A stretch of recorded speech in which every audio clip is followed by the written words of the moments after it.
Hey, what is up, everybody? This is Stevie Breach coming to you here today.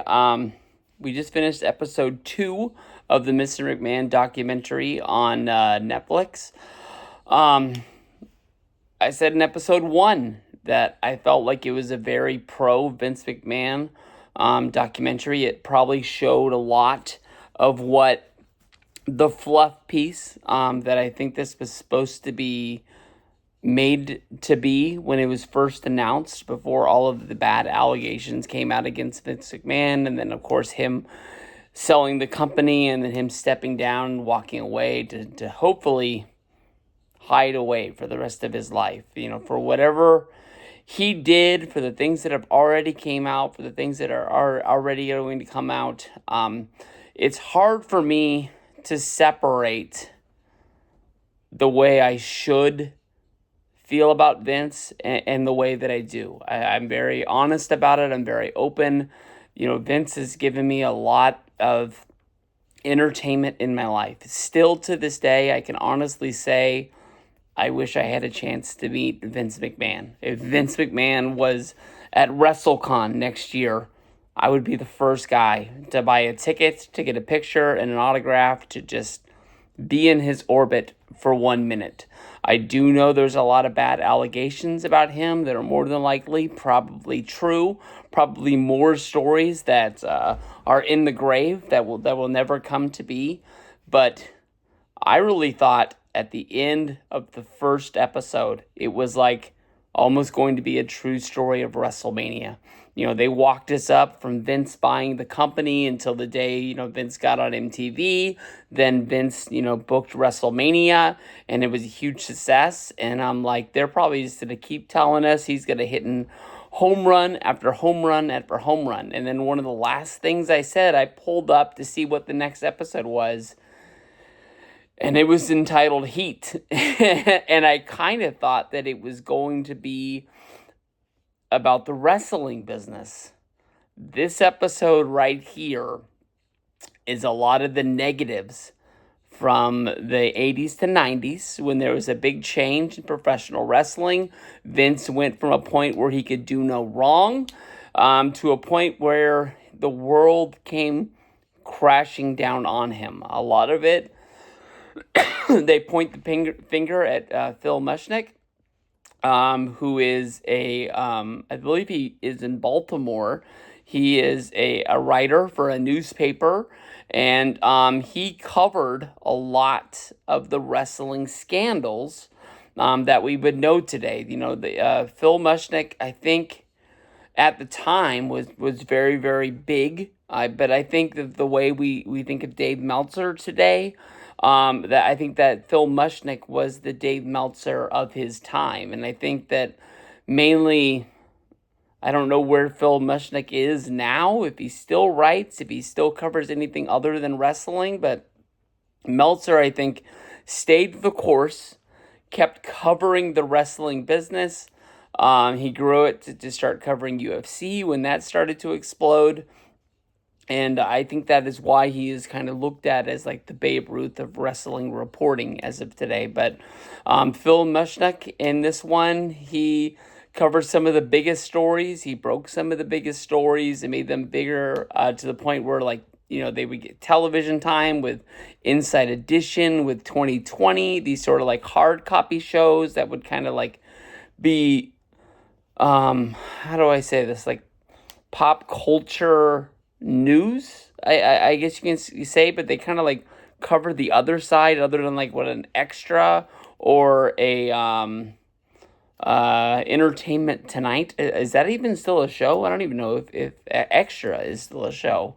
I remember when that was kind of like on TV all the time. Like, I would never tell you that I watched that show, but it was on a lot.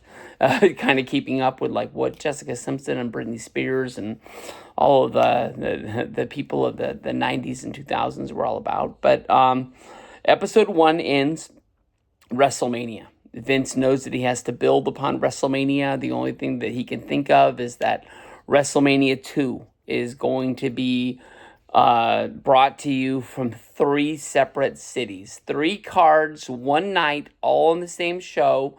If you go to one of these shows, closed circuit. I honestly always thought closed circuit meant that like you bought a ticket at a movie theater, you went in and you watched it on a screen there.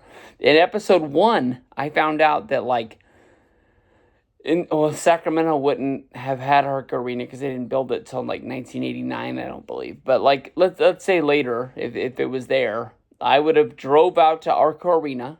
I would have bought a ticket, like I was going to a Kings game.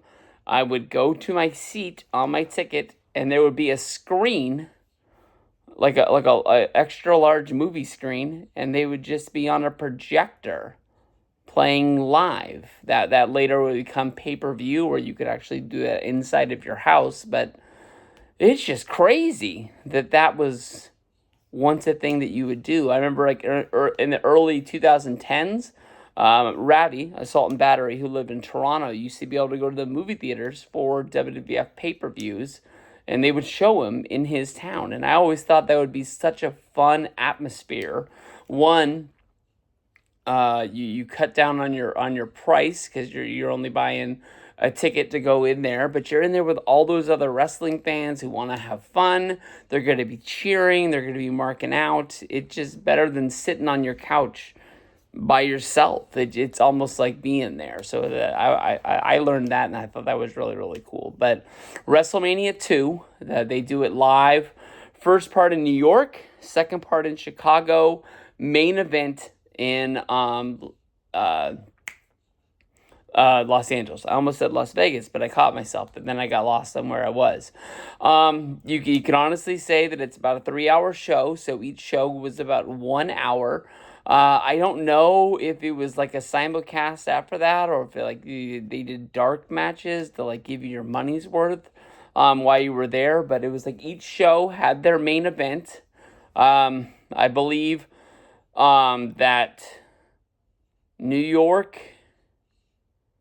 I have no clue what the New York main event was, but I'm pretty sure the NFL versus WWF Wrestlers Battle Royal was the main event there. And then Hogan versus King Kong Bundy in the blue steel cage was the main event in Los Angeles. That was a good show, but there was a lot of technical difficulties building up to that with the simulcasting and the satellites and all that they basically said that they would never do that again because of the fact that it was really stretched thin, that certain guys were only in certain places. Like Vince was the producer of the whole damn thing, but he was only able to be at one.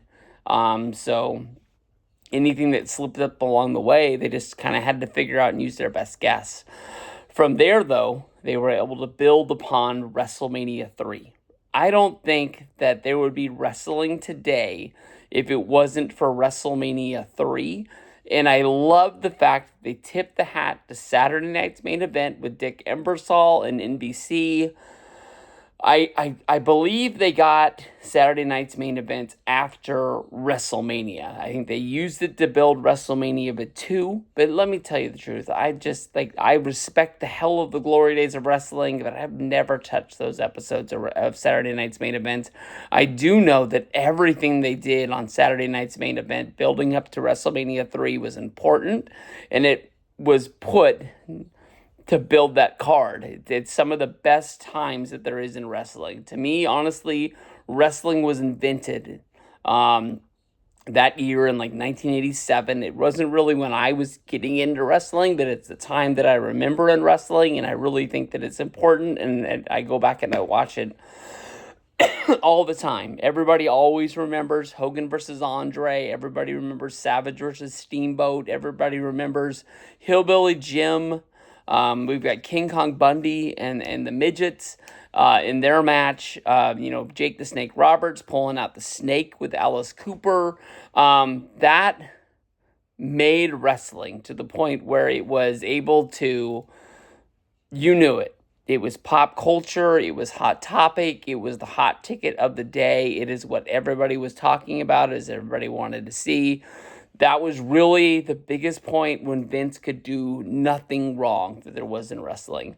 I love the fact that they go from basically saying that Vince could do nothing wrong to the point where they are building no holds barred. Basically, Hogan, he had already been an actor. He had gone out. He had done Rocky 3 with Sylvester Stallone. So he already had a taste of what it was like in Hollywood, and people started coming to him because he was such a big star. And basically, they were trying to pitch him scripts. Vince was scared that he was going to lose him. Vince got to Hogan and basically said that you're not going to be able to trust the people there. They're going to take advantage of you. You need somebody with you that you're going to be able to trust. So he said that me and you, we will go into Hollywood. We will make a movie together. So they basically locked themselves into a hotel room and wrote No Holds Barred, a movie that Hogan would star in.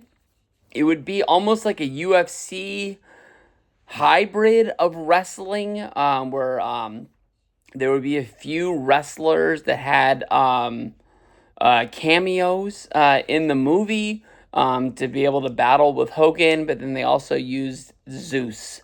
Zeus is a guy they would use as a character. They honestly thought that Zeus was going to main event WrestleMania 6 with Hulk Hogan, where they were going to bring this movie to light. As a kid, I believed it. The only time I ever saw No Holds Barred, we didn't see the movie. I saw it on one of the screens at the drive-ins when my dad took me to the movies. I don't remember what I saw, but I remember seeing it when we walked to the bathroom and I saw it. And I pointed at the screen and I was like, Hulk Hogan. And my dad looked and he was like, I'll take you to go see it. We never went and saw it. I don't know if I ever rented it on VHS. I don't remember if we got the movie and the match. I don't remember if... I know we didn't have the VHS. I don't know if I saw it on TV when they showed it. My movie might not have been good enough to stream on TV back in... Well, I said stream, but I meant like show on TV when there was literally Fox, CBS, NBC. Like none of those networks were being like, hey, you know what we need? No Holds Barred. That movie was horrible. Vince honestly says that it killed Hogan's chances of getting into movies. Basically, all the people that were wanting him didn't want him anymore. And he and he felt bad, like it was one of the regrets that he had in there.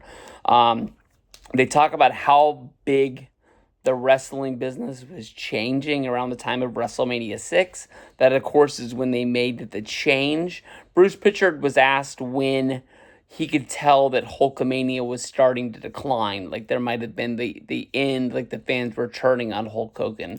And he said WrestleMania 6, when they were choosing. It wasn't overwhelming. It was 100%. It might have been 50-50, but there was people in the Sky Dome. If they're in Toronto, trust me, I was there last month. It was the first thing I thought about when I went in there to go to the Blue Jays game is, I wonder what WrestleMania was like. How did they set it up? Where was the ring? Where was the crowd? Where was the guy holding the big Hulk Hogan cutout that looked like it was off a Coliseum home video display? The guy that was holding the big pictures of Hogan and Ultimate Warrior. Where the hell did they get those?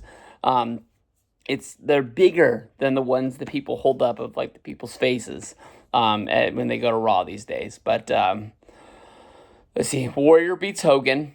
Warrior ended up not being the guy that they thought they were going to be. They start talking about Sergeant Slaughter coming into the company and them having the idea of him being, I always get this wrong, I think he's an Iraqi sympathizer, but it might be an Iranian sympathizer. But then again, he was able to get the Iron Sheik to join with him, even though they called him a different name. Vince is kind of saying that maybe their idea was not a great idea because of the fact that U.S. ended up going over there and invading Iraq, and then that basically started Operation Desert Storm, which was a big thing in the world. I don't know if he honestly regrets that, but if you go back, Royal Rumble 1991, basically Hulk Hogan is in the main event. But if you go to the semi-main, which would be the WWF Championship match, the WWF Champion, Ultimate Warrior, wrestles against Sergeant Slaughter. pre-done angle was Savage asking for a title shot against the Ultimate Warrior. Ultimate Warrior says no. Basically, Savage comes down, crushes his Macho King scepter over Warrior's head. He gets beat by Sergeant Slaughter. I watched this on Scramble Vision as I was a kid and really believed that the announcers got the call wrong, because there's no way that Sergeant Slaughter won the championship. I was stunned. I couldn't believe it. The kid, one of my mom's friends had brought a kid over. He kept telling me he thought the television was broken. He kept going and telling my mom that the television was broken. I was telling him, like, just let me listen to this. Like, leave me alone, kid. And my mom kept coming in and telling me it was illegal to listen to the television like that. And it was an ordeal. I remember like it was yesterday. But Vince is saying that they shouldn't do that. I think that touches on a lot with the Iron Sheik of back in the day.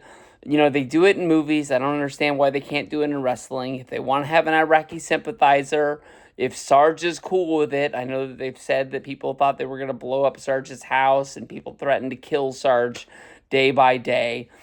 If wrestling in the world was looked at as if it was fake, and they were doing all of these different stories on it, and it was the biggest wink wink there is out there, the only people that they're fooling are kids. The kids aren't going to kill Sarge. I mean, they might want to say it, like when I said that I hated Shawn Michaels when I was a kid.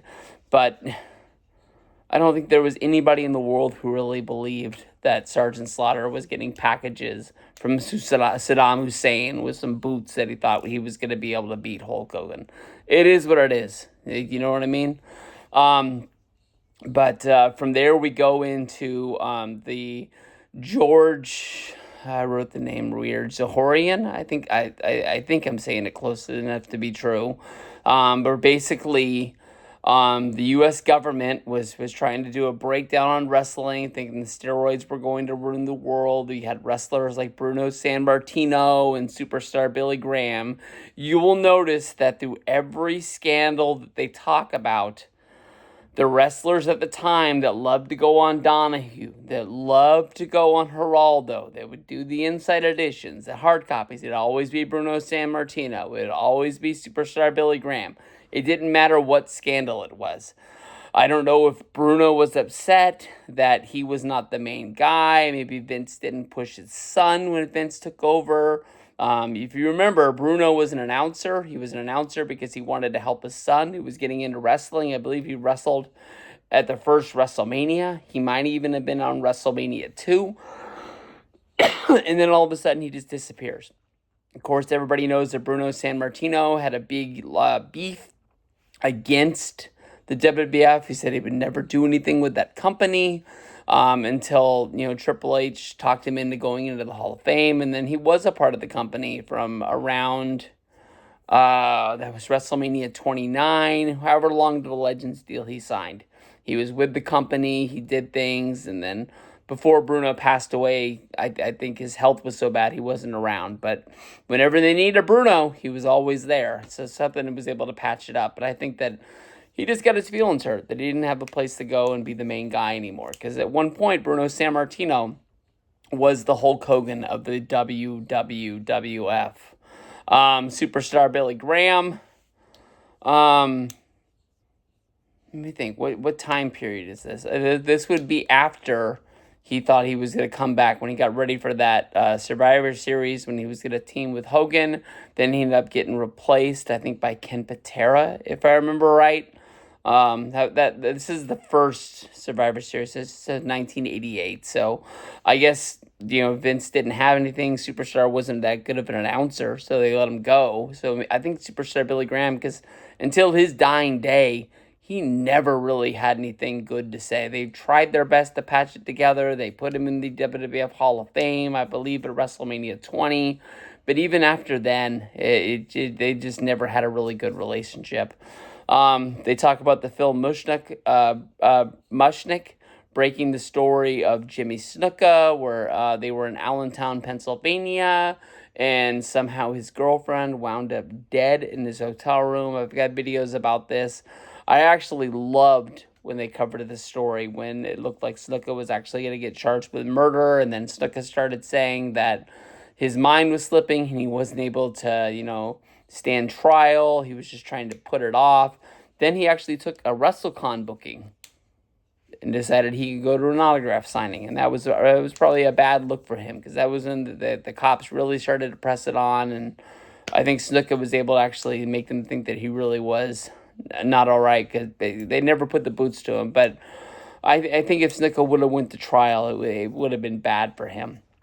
They talk about the Ring Boy scandal, basically, where there was Pat Patterson, there was Garvin, not Ronnie Garvin, but another Garvin, and then there was another man, where basically they were, bringing in young boys to do things for the show, and they were sexually abusing them, and that was bad. Vince actually told Dave Meltzer that 2 of them were guilty, but he said that Pat Patterson was innocent and didn't have anything to do with it. At that point, you had Tony Atlas speak up, basically saying that he didn't like Pat Patterson because he always grabbed his pecker. The first thing that came to my mind was, I know that it's later in his life and he probably needs the money by doing anything in the wrestling business that he can get his hands on, but if Tony Atlas didn't like Pat Patterson because of the sexual harassment back in the day of another man grabbing his wiener, I don't know if that's really sexual harassment or if that's I don't know what the term is. Whatever Vince is getting charged with, I guess you can say. Why would he have signed up to do Legends House, film a reality show, as well as live with Pat Patterson for a month? That's all I'm saying. It doesn't make a lot of sense. They start talking about Rita Marie, the first woman ref. I really honestly don't know anything about her story. Maybe I got it mixed up in my mind over time. The story that they're talking about her, I honestly thought was the George, the announcer, the woman's announcer, really, really beautiful back in the day.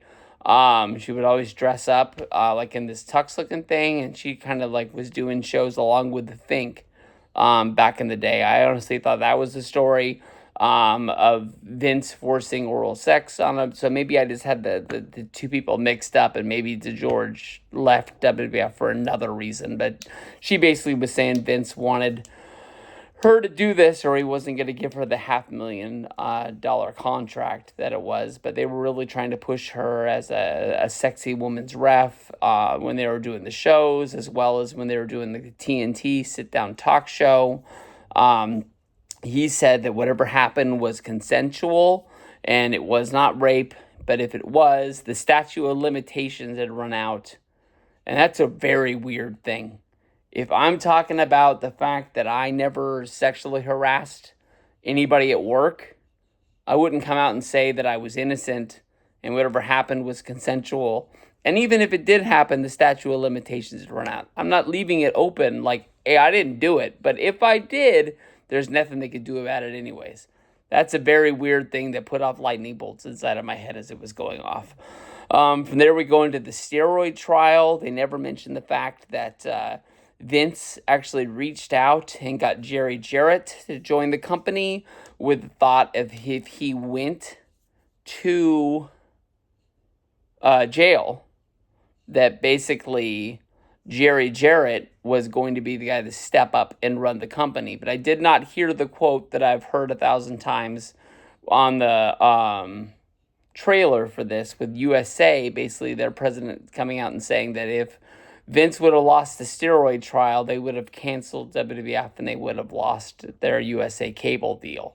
From there, the war really starts to jump on them. I mean, everything that we've said, from steroids, the Jimmy Snuka trial, Ring Boy stuff, everything in the news about Pat Patterson, Rita Marie, basically everything is about to build up on them. When the deck is stacked against them, basically Hulk Hogan at the time doesn't really know what's going to be going on with Vince. He thinks that maybe he'll go off to Los Angeles and started making some Hollywood movies where he does Suburban Commando as well as he does The Nanny.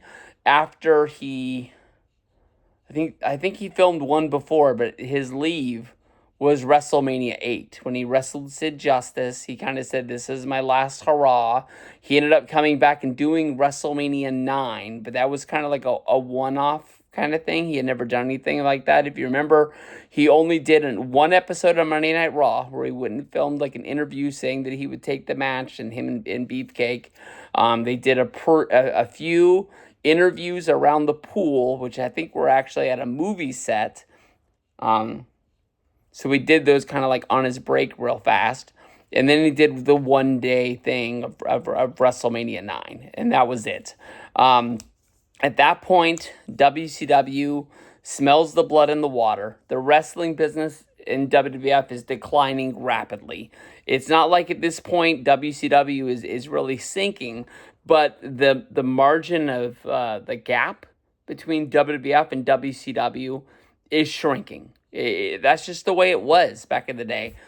The early 90s, that mid-period 90s, 93, 94, 95, it starts to pick up again because I think that's when Nitro comes around, but I'm not going to say it sucked because I still watched it and I love those shows, but it's bad. But WCW really decides to kick it up and they start their war. They start filming things with Disney on the MGM studios. That's basically when they reach out to Hulk Hogan. They give him a guaranteed money deal, and basically say, if you go to WWF, you're going to be given an opportunity. But Vince isn't there. You don't know what's going on. It's a whole lot of question marks. We're giving you this guaranteed money, where you're going to make it no matter what. You get hurt, this, that, or the other.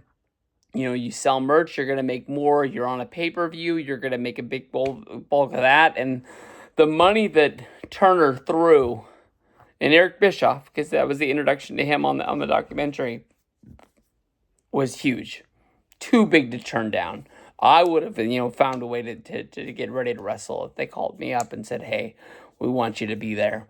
And I think it meant a lot that Hogan could tell tides were turning in the WWF. They were starting to push different people. If he was to go back, would he be the main guy? Would he just be a legend that is getting a big match on the show, but he's not really carrying the belt? He's not the champion. WCW was going to make him the man. He comes in, he wrestles like 3 straight pay-per-views against Ric Flair. He starts having matches against Vader. They do the tie-in with Baywatch. It's big. I mean, it wasn't great because they really didn't have that great of an undercard, but that was good. So that's the end of episode 2. Lots and lots of stuff there. I had to write notes. Probably what I'm going to do on the next episode to make sure I get it down as well. It's like when I'm watching boxing again. Boom, boom, boom. Now that's boxing. So episode 3, my TV turned off. I think it's on the screw job. I'll tell you 100% truth. I'm really not looking forward to this episode because basically that means we're going to have to cover really fast from about 95 to 97 just to talk about Brett. Brett wasn't in this episode, but I'm sure he's going to be complaining and just like bitching up a storm like Bret Hart does. And we'll see. Peace out.